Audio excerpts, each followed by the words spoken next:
I'm Elizabeth Vincentielli, and I write reviews and features about theater and other things too, but mostly theater for the New York Times. And I'm Peter Marks, former New York Times and Washington Post theater critic.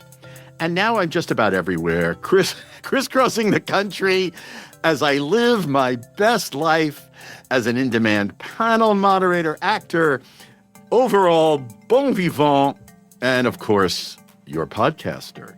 You're here with us for another edition of Marks and Vincentielli, where theater conversation lives. Yes, and we're taping this episode a couple of days after the Tony nominations were announced. And as usual, there are cries of snubs and surprise and why X was nominated and not Y. And we're not going to go into detail about this for now. We're going to save this for like a very special episode, kind of like the sitcom at the very special episode. That'll be a very special episode. Yes, the Christmas episode. But I will say there is a connection because today's guest was nominated. Indeed. You were talking about and talking to Mark Rosenblatt, the playwright of Giant, a new play that explores Roald Dahl's antisemitism. John Lithgow, who plays Dahl, was nominated for Best Actor in a Play, and Aya Cash, who plays a Jewish employee of his American publisher, was nominated for Best Featured Actress. Right. Giant takes place in 1983, and Dahl, who's already literally legend, he's a celebrity, has just written a review of a pro-Palestinian book about Israel's invasion of Lebanon in 1982. And in that review included some very plainly anti-Semitic statements. And so the show takes place at his house, where he's entertaining a couple of visitors. They were sent by his American and British publishers. And both of these visitors are Jewish, which is, of course, very important for the story. Right. So Dahl in the show really clearly enjoys laying into them, and John Lithgow makes a meal out of this. Like, he's absolutely fantastic. So as the play goes along, he relieves a really hideous side. And actually, I was reminded, this is the time in his life when he's about to publish The Witches. And I'm really reminded of one of the witches in his book, because in the book, there are like hideous crones who are disguised as regular women. And it's a bit of what happens in the show. Like, we see this mask fall off. And Lithgow is actually brilliant at, like, there's moments when he looks like you're the nicest grandpa in the world. And then on a dime, he turns and he looks completely malevolent. And it's incredible to watch.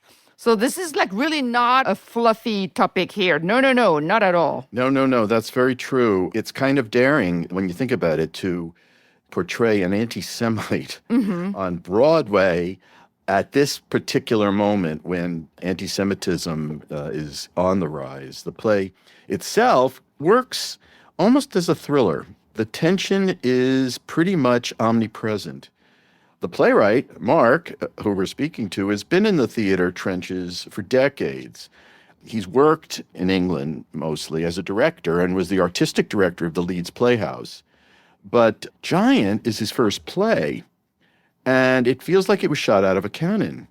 It opened at the Royal Court in London in 2024. That is a major generator of new plays in the UK. Oh, yes. And it was so well received, such a hit that it transferred to the West End, then made the leap to Broadway. Obviously, Lithgow is a huge draw. Oh, and also we forgot to mention that the director is also nominated is Nicholas Heitner. So this is like not a Mr. Newbie there. Correct. It's a big and very fast trajectory in a sense for a rookie playwright. So we've got a lot to talk about and unpack with Mr. Rosenblatt. Mark, thanks for taking the time to speak with us for a little while. So Giant is your first play, and for us in New York, it's like, where's this guy coming from? Like, it's like you appeared out of nowhere, but you've actually been like in the theater trenches for a number of years. Where have you been? What have you been doing before you turned to playwriting? What on earth have I been doing? I was working as a theatre director, freelance, ran a company, worked in-house for a couple of years at the National Theatre when Nick Heitner was running it. I was as the associate director up at one of our major regional producing houses, Leeds Playhouse, for 4 years, and then freelance. So I've been working for by the time I started writing Giant, or certainly I guess over 20 years, directing Shakespeare's classics and new plays around the country, in London and sometimes internationally. I'm curious as to how that experience as a director has informed your playwriting, just from a technical, like, is that something that was in the back of your head when you were writing in terms of like pacing or? I don't think I was sort of objectively aware of a set of skills that I could bring to writing a play, because the main experience of writing the play was like, am I going to be able to get to the end? Am I going to actually be able to do this thing that I never even really thought I would ever do or want to do? And then just the act of just trying to believe in myself. But I would definitely credit directing with a number of things, and I guess and influences. Certainly there are certain kinds of plays that I would say Giant is kind of a like weird love child of, like plays that I've directed in the past formally. Plays like when I started out a long time ago, like my first big production was a freelance gig for a theatre company that has changed name, is now Headlong, but which is one of our big companies. Headlong. Yeah, but it was in a previous life, it was Oxford Stage Company. And I directed, when I was really like 23 or 4, I was given this Somerset Maugham play to direct called The Circle. Hadn't been done for a long time. It's done in English repertory occasionally. It's very formally traditional. It's 1921 drawing room comedy, beautiful, tender play, but has all of that stuff where, someone's trying to make a decision and people come into the room at the perfect moment, leave at the perfect moment, the next person comes in at the perfect moment, and the story has moved forward through lots of kind of, pivotal duologues and with great humor and craft. And I guess that was something, I knew that world. I experienced those kinds of plays as a director. I'd also directed a play by Arthur Schnitzler called Professor Bernhardi, which when I did it in 2005 was a kind of rediscovery. It hadn't been seen in London for 75 years. And it was a play that I had found as part of a producing job I was doing for my own theatre company, and I directed. And again, not as much different kind of play, but it's a sort of very dark, brilliant satire about institutional antisemitism, and was very inspiring to me. I didn't know these things would lead to inform the kind of play I was going to write, because was never on the cards for me to write a play. But when I think back, certainly experiences as a director, really being in the head of a great writer and just learning how they craft must have helped me writing it. And certainly there was some kind of stormy affair between those two plays in my subconscious somewhere, and Giant might have been a bit of a kind of odd love child of that. And then, like certainly when I was writing, I've directed enough and worked dramaturgically with writers enough to know that sort of scary moment when you sit in a rehearsal room at the first time you're working on a new play with actors, and the actors start asking pesky questions, like, why is my character doing this? Why? Right. Where the backstory doesn't quite make sense, or the backstory doesn't quite connect to what they want right now, or what do they want? And I think that when I was writing the play, I was maybe more aware than maybe other writers of that kind of process in a rehearsal room. Maybe I'm not.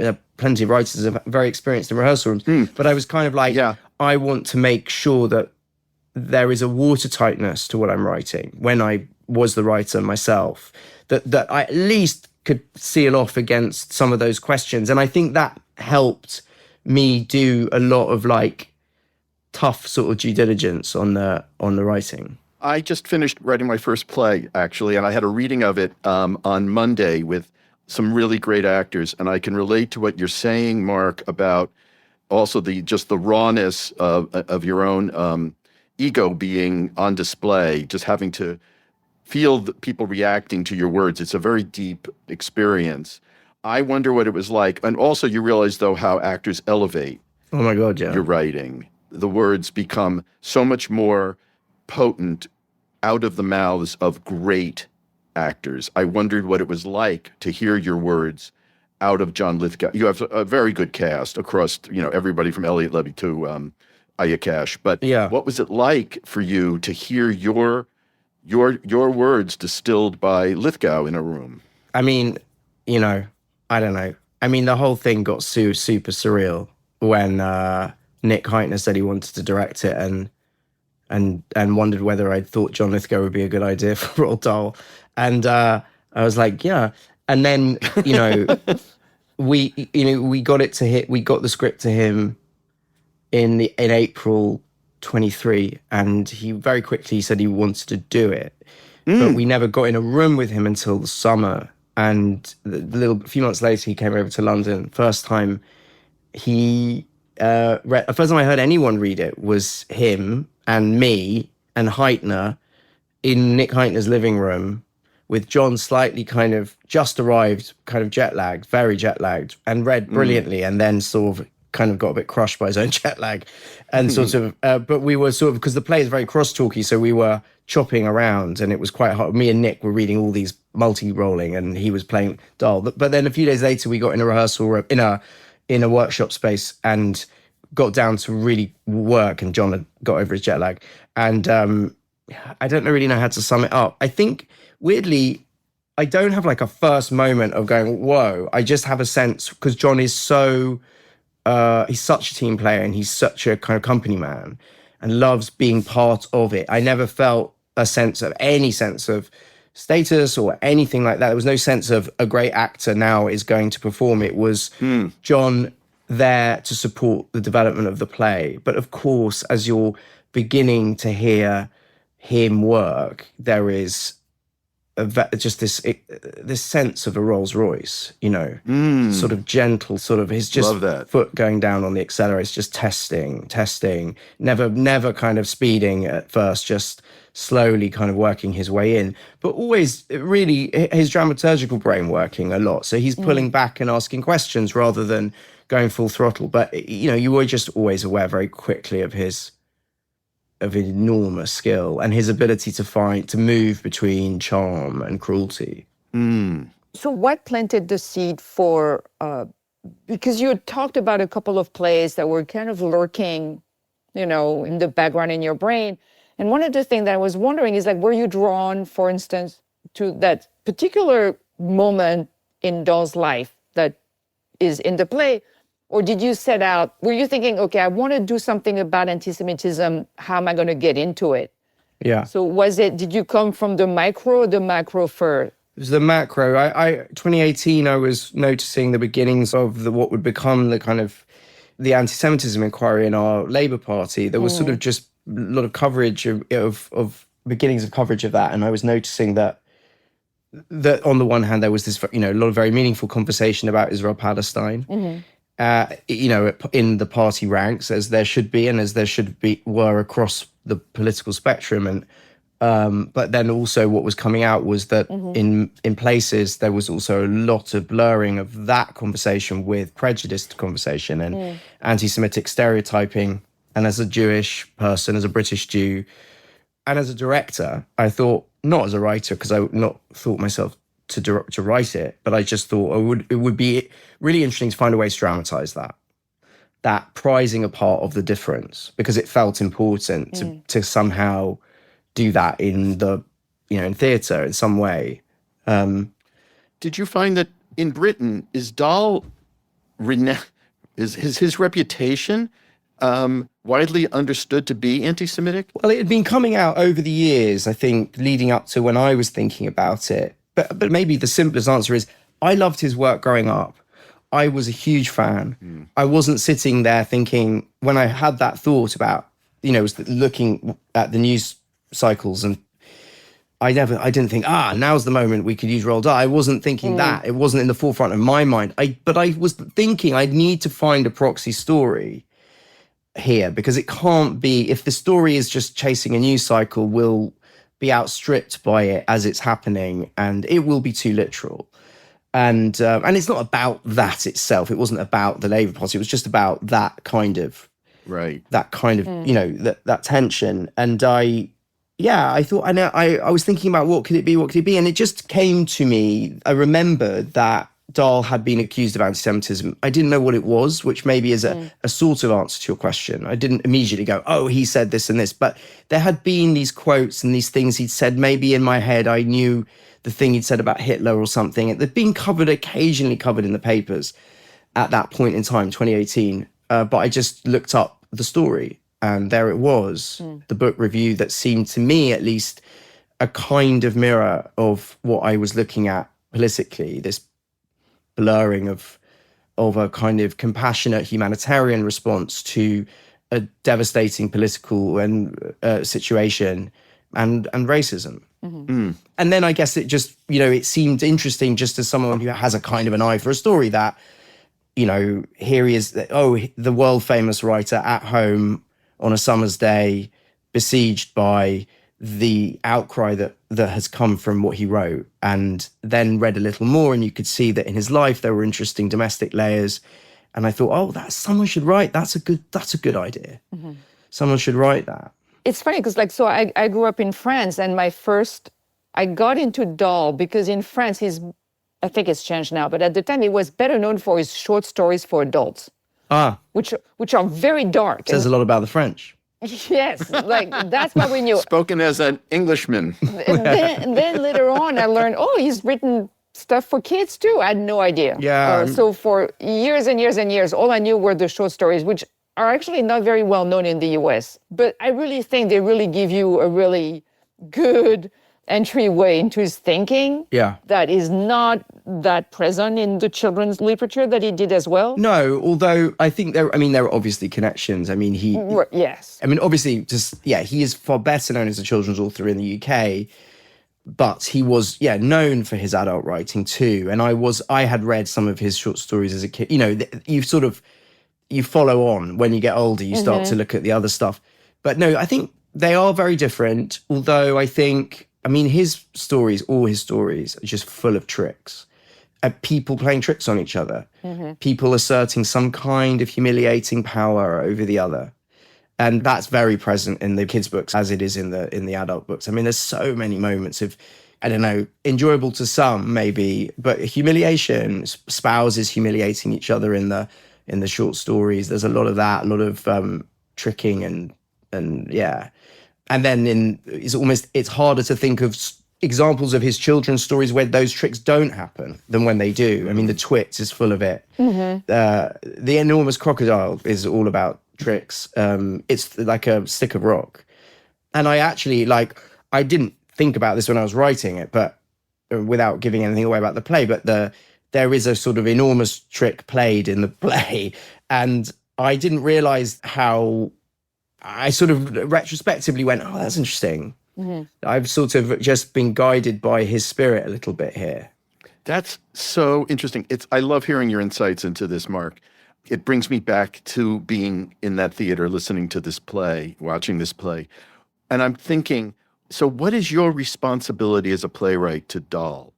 What do you owe him in terms of portraying him? You are going to be, for a very enlightened audience in 2 countries at least, you're going to be exposing this aspect of this man and the larger sense of this very smart man and very talented man to us. And you're going to change our perspective to some degree on who he was and is. What obligation do you feel as a playwright to portray the man? Is the word fairly, objectively? Are those words that mean anything in this context? But I wondered what was going through your mind in creating this character. The first thing I'd say is, like I've been describing, I didn't set out to write about Roald Dahl. And so in a way, I never that wasn't my point of entry. My point of entry was a thematic thing through which Dahl's life felt like a very interesting kind of prism to work with. Interesting. Which is not to say that I just then thought, well, I don't care what I'm going to write. No, of course not. My research was very, very deep and very... I bet. And I wanted to find everything that I could that was true to his life to give me the parameters to work within.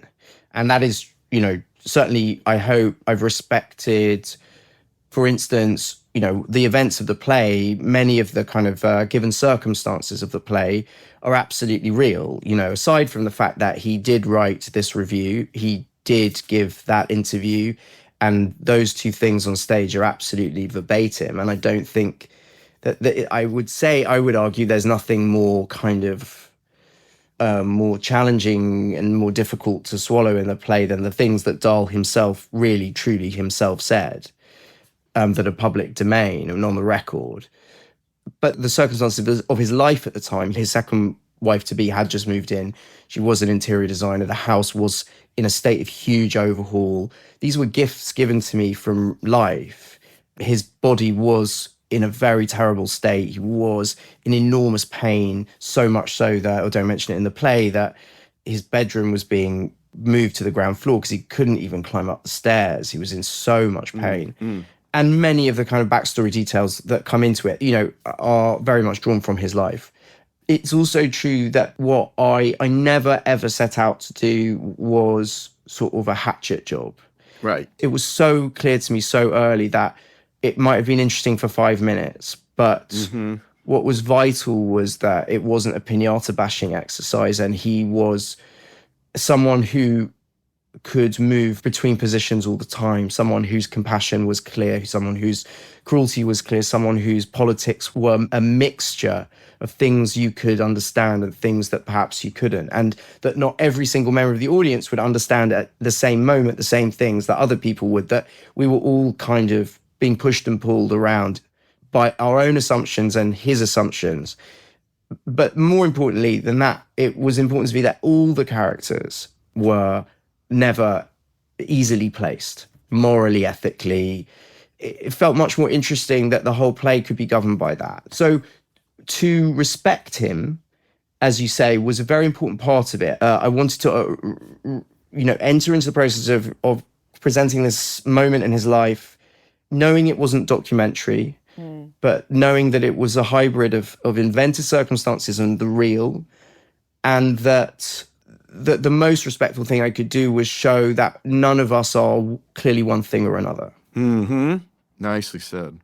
I think one of the things that makes the play really effective is that one of the things that it does is that it dissects how prejudice works, because we follow his train of thought, which starts from a good intention. He's trying to say, hey, the Palestinians are treated very badly. So it starts from a good place. And then it kind of like spirals in a very dark way. But what's interesting to me about the play also, it's what people do when they're confronted with that. Because we have three people, mostly the fiancé's second wife, and then the two emissaries from the publishers, played by Ayakash and Elliot Levy, who are also have to listen to this and are reacting to it. And they all have very different reactions.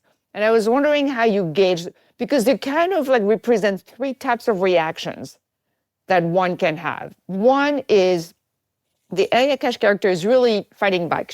She's arguing back, even though she's, she's a kind of low-level employee. They have not dispatched the head of the publishing house. She's a sales director, yeah. She's a sales director. It's a little bit more vulnerable. And she's the one who's most actively speaking back to him and taking him to task. Now, the Tom Mashlow from the British publishing house is a lot more accommodating, I would say. Like it seems like he doesn't want to make ripples. He's kind of going along. I felt his position was very interesting. Like, I think he would have been like a Vichy. He's the Vichy French to me.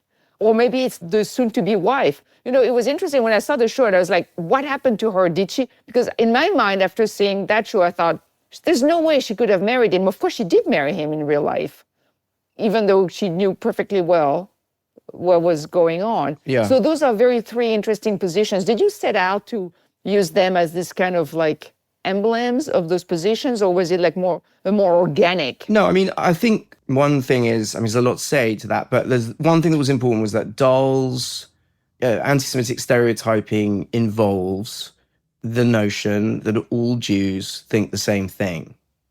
Right. And so one thing that was very important was that there were two Jewish characters that did not think the same thing. if it was in any way a riposte to the nonsense of those stereotypes, we had to see that.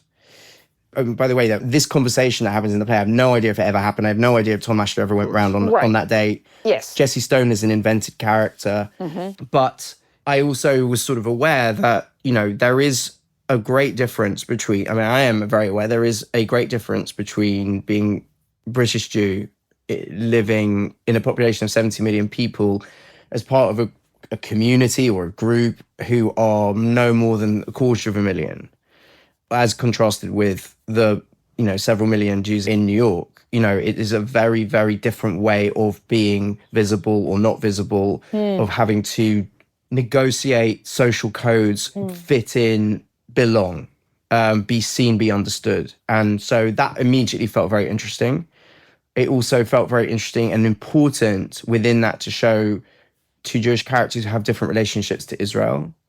The idea that all Jews think the same thing about Israel is it kind of leads to anti-Semitism, is anti-Semitic because it is simply a stereotype and a groupthink idea. And groupthink ideas are very, very kind of well-trodden tropes in the ancient traditions of anti-Semitism. So all of that fed an idea to really separate these two people out and make sure that they didn't simply mirror each other, and offered different points of view that felt true. I hate talking about it in this way somehow because I feel like it sounds schematic. It also felt organic. I know what it's like particularly to be in this culture. It's an interesting moment. I was just in Miami Beach, believe it or not, seeing a play called The Zionists about a family sort of ripped apart by their differences over this issue. And there's a play coming to MCC Theater in New York called Birthright, about Jews going to Israel, young Jews, and having their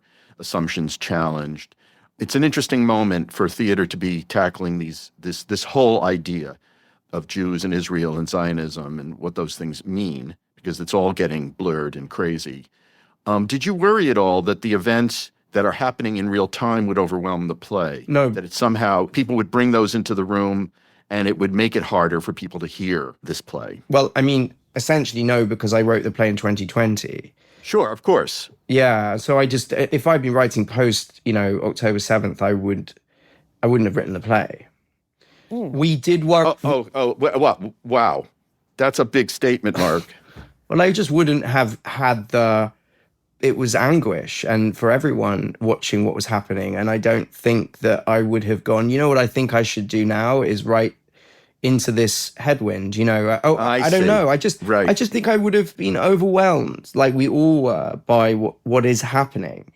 I think that I was writing at a moment where this was something been bubbling up in me all my life, these fractured senses of identity, of what we are, what we believe in, who we are, how we hold the world together, how the world felt like it was ripping in two. And I was writing through my confusion and I was trying to organize things, and somehow this deep perennial conflict that was there, but it wasn't exploding at that time. But I would say that we certainly worried. The Royal Court agreed to produce the play originally on October 5th, 2023. And there was a moment certainly when we wondered whether they would pause for thought, and they were absolutely unerring in their conviction. They were amazing. But we opened the play on late September 2024. And through that year, Israel had been in Gaza. And literally as we opened into previews, this play in which these characters argue specifically about the rights and wrongs of Israel's siege of Beirut in 1982, Israel during previews went into Lebanon and besieged Beirut again. And certainly as we opened the doors for that first audience, we were all just, we didn't know what would happen. It was so febrile. The discourse online was so raw and passionate, really close up. Everyone was incredibly engaged with what was happening and wherever you stood on the matter. And we didn't know whether just talking about it on stage would just be too much, would cause people to walk out, would cause protest. And so certainly we had that sort of apprehension. And weirdly, what happened was really kind of the opposite, which was that because I hope the play, I mean, it will never satisfy everyone, but I hope to some extent the play gave, it certainly felt like at that time, it was giving an audience the opportunity to sit deeply in not just it's a very human play, I hope, but sitting in a spectrum of argument, allowing over a long form conversation for their thoughts to be challenged and heard and made visible and undermined and destabilized. But rather than having this kind of defensive scrapping online that was happening, elsewhere, that I think people felt held and they didn't feel hectored, I hope, mainly. And that felt like a very different kind of space than was perhaps available at the time. Have you noticed differences in the way audiences in London and in New York have reacted, taken in the play? I mean, it's a very different context in terms of the Jewish populations in London and in New York, but what are your impressions of... I think that we thought it might happen, and I think it has, which is that the play opens in this kind of eccentric English household with sort of posh people opening bottles of wine and setting up the story, and something is bubbling underneath and we don't quite know what. In England, I think in London, the audience are closer to that room and they are awaiting the arrival of the American and the other, the sort of, not, I wouldn't say the alien, but the outsider coming in to this world that they're perhaps a bit more familiar with. And in New York, I think the perspective flips. The audience are waiting for their guy.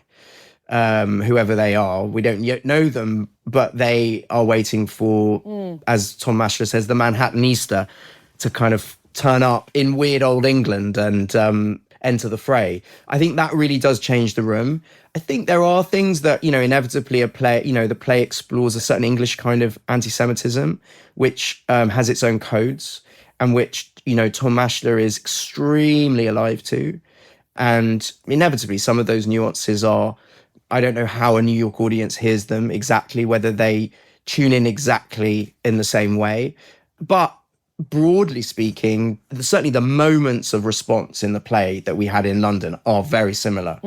Perhaps a little bit more raucously met by the New York audience. They somehow feel more crackly and noisy in their reactions, which is great. Can we talk? You just brought up the character of Tom. I really want to come back to him because he's really interesting to me. He's maybe not cryptic, but he's one where his reactions, they're very interesting to me because in a way, the reactions of Jessie, the American envoy, and maybe it's because I live in New York, but they're a little bit more readable to me, how she's more willing to just be more confrontational in a way.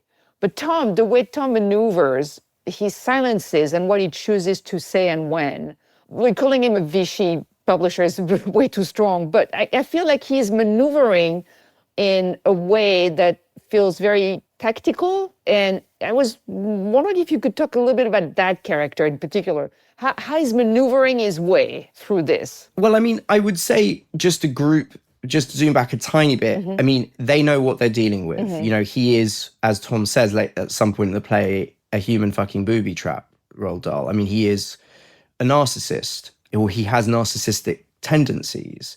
And if you are managing that and you have experience of it, you can't provoke at the wrong moment. Tom comes into the play with a very clear idea of how he's going to solve this. He's going to suggest a press interview. The press interview will create an opportunity for Dahl to say something conciliatory. The conciliatory statement can then be used moving forward by his New York counterparts as a way of responding to any accusations that come when they launch the new book. That's it. He just needs to find the moment.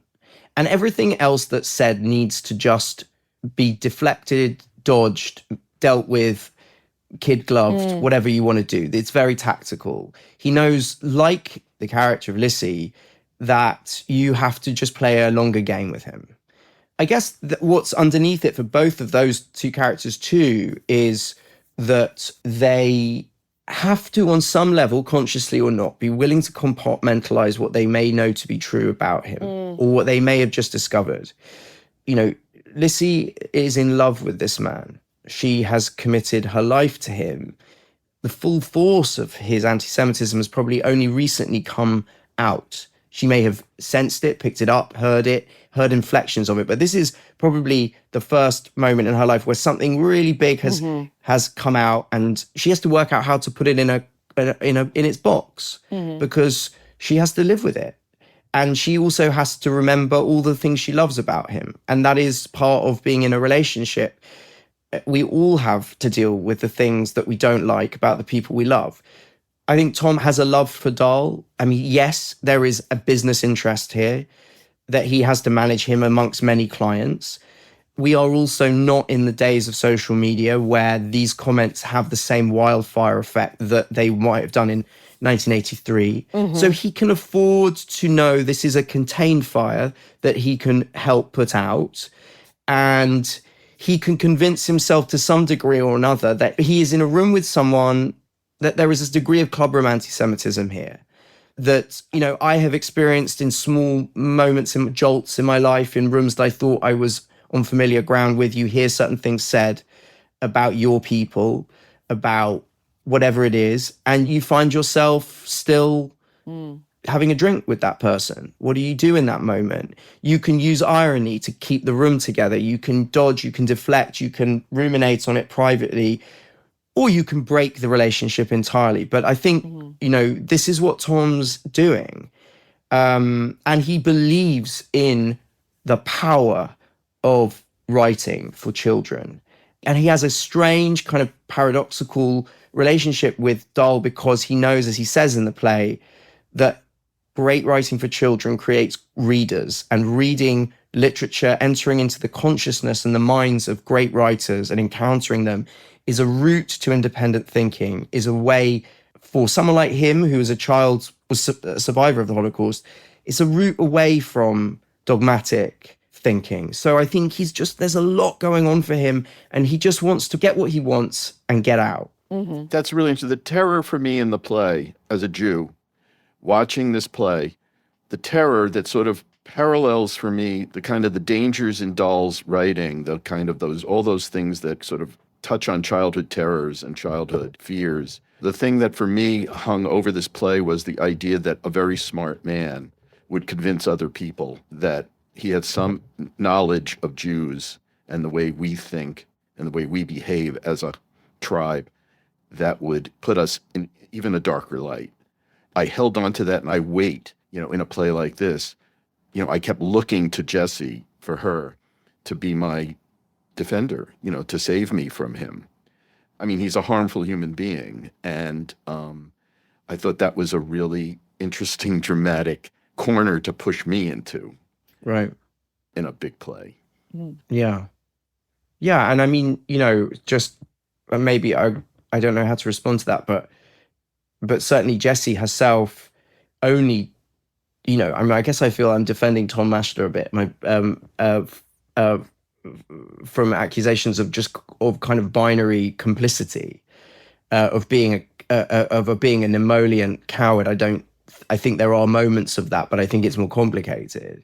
I think Jessie is the one, she's new to the room and she doesn't know what he's like, and he works her over. I mean, she doesn't volunteer the aggression that comes.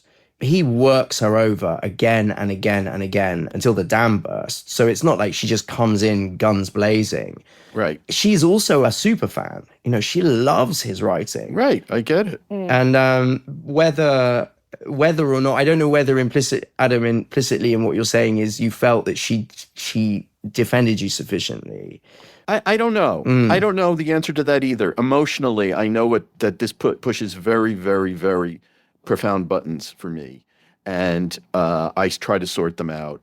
I think that this play is actually useful that way for me, to think about these things. So it's a purely emotional reaction to what's being presented to me as a very cogent intellectual discussion. So it's an interesting challenge for an audience member, especially for a Jewish audience member, I think, to work through that. But I thank you for that. I think that's something I yearn for the theater to do for me. And see, for me as a non-Jewish audience member, my position was more, this is where I was thinking about, like, the confrontation for me is like, well, what do you say if you're hearing something like how far can you take appeasement? I mean, in theory, appeasement is great. We should all be able to, convincing someone, maybe taking a softer approach. This is why I'm so interested in Tom's approach. Like how, like, does it help if you're more confrontational like Jesse, or are you trying to kind of massage your way out of it, or do you say something? Do you not? Is it productive? Like, and what's productive anyway? Like what is the goal when dealing with someone like Dahl? But also just in a general manner, it boils down to like the man or the art, which is also a very current, very of the moment conversation right now. Yeah, I mean, I don't know. In some ways, I would say Tom's reflex is to keep his world together. Right. There's a choice you make if you're going to confront this guy, if you're going to, grandstand him and tell him what he is, you're going to rip your world apart. And that's not just about money. That's about a sense of yourself, that you can live in this world. You can operate in this world. It's very important to Tom Maschler, I think, that he's not, he says it. I mean, I'm only saying stuff he says in the play, but, when someone says, so who are you then? Dahl says to him, who are you then? He says, well, I'm Tom Maschler. What he's saying is, I'm not, you want to tribalize me and say, I have to speak up because I am Jewish. I have to speak up because I am this or that. I belong in this group or that group. He's an incredibly individualistic person. He doesn't want to be tribalized. He wants to be free. And sometimes you don't have a choice, though. That's the problem. Yeah, sure. But I'm not saying he's right or wrong. I'm just saying that his psyche is doing that because he comes from, and he himself minimizes the Holocaust. He's not interested in sort of self-pity. He says, oh, survived. He mocks Jessie Stone when she says, you survived the Holocaust. Oh, survived, he says, oh, come on. I was a child. I got on a train, stop, let's stop this. Right. He's the first person to do that. But I think deep down underneath, he's very, very formed by it. Again, by the way, when I say I am taking enormous liberties with the name Tom Maschler here, I don't know that the real Tom Maschler felt this way. There are things I drew from that I've read that he said, but I don't know that this is truly what the real man thought. In fact, I know that probably the real man was in some ways closer to Dahl's kind of alphaness than Tom was, but I couldn't afford to have two of those on stage in one play. But yeah, I think that his therapist would probably say he's torn between taking responsibility for where he comes from and being an individual who is not kind of claimed by tribalized thinking. Well, gosh. I don't know where that started. I don't know, but I think we could go on for like another 2 hours, but we probably should like... I know I'm worried I'm not making the play sound like it sounds. No. It's full of jokes. No. No. It's also incredibly suspenseful. The sense of the cat and mouse game, like when Dahl is laying his traps for Jessie. Yeah. He really sets her up, and it's from an audience point of view, it's incredibly fun to watch. Right. There's a tension there. It's very. There's this sense of this game. It's all very serious, but it's almost a game for him because he feels intellectually superior to her. Yeah. And that he can get her to where he wants to get her. And it's exciting to watch as a play. I can never thank you enough for bringing another play of ideas and real ideas. Yeah. For us to see and enjoy. So. Yeah, thank you. Yeah, the opposite, Mark, of, yes, you didn't write Neil Simon. This is not a Neil Simon play, Mark. This is, I wish. What a genius. Yeah, of course. But I'm just saying there are different kinds of sustenance, Yes. and we need to. I just knocked everything over. Yeah. I'm sorry. I tried to close a door, and then a Neil Simon play happened. Yeah. You're just so exuberant, Mark. So I managed to knock everything over. I'm sorry. I cut you over. But listen, we wish you the best. We're Yes. thrilled to talk to you. You should be proud of your first effort, and it's an extraordinary thing for a first-time playwright to have a Tony nomination, a Broadway actor of the caliber of Lithgow, and a great ensemble directed by Heitner. I mean, it's just, It's beyond surreal. What more can one ask for, Mr. Rosenblatt? When I was sitting in this room that we're talking in now, and I was sitting here writing this play, I could never imagine imagining that this would happen. That would be quite something. Imagine kind of thinking, oh yeah, this is the way it's going to play out. It's incredibly surreal. Thank you. Well, thank you. Thank you so much. It's really great to have like a real play of ideas on Broadway. And there's actually, it's great because there's been a few this season, like Liberation, which just got the Pulitzer, was also nominated, is another one. The revival of Proof. I mean, you can think whatever you want of the revival, but the play itself is a play of ideas. It's really, it's been heady stuff. It's pretty exciting. Of course, then you have something like Fallen Angels, which is pure fluff and incredibly entertaining. But it's good that there's kind of like a good balance this year. Like Art earlier in the season, there's like a lot of, the play slate was very, very strong this year, unlike the musicals. But, we have now people who are paying hundreds of dollars to think, which I'm sure like all producers want that, right? That's their goal in life. Yeah, well, that's a very good point. I also think, that this has an economic aspect to it, Elizabeth. You can get these plays, especially revivals of plays. There's a huge slate of revivals this year. And it's partly because you can get celebrity actors to commit to things that are tried and true, or at least that have had a track record. They don't feel like they're sticking their neck out with something that has not been reviewed before. And that gives them a comfort zone. Some, though, take the leap. Adrian Brody, for example, in The Fear of 13, he did that it was not a revival. But in other shows, it seems to me that part of why we're getting this run of plays, obviously they're a lot less expensive than musicals, but also because you can attract for shorter runs people with big names. Yeah, that's right. And then, of course, we have like Dog Day Afternoon, which is a new play technically, but it's a very famous property, let's say. And exactly. With at least, I would say like 1.5, because there's two leads, but like really one role is much stronger than the other. I think a lot of actors who are kind of, quote, brand names themselves don't want the pressure of it all being on their shoulders. And when you have a title like Dog Day Afternoon or Proof, they don't feel as if it's only their responsibility to sell tickets, that people will come partly because they know the play and they appreciate it. Death of a Salesman's another great example of that.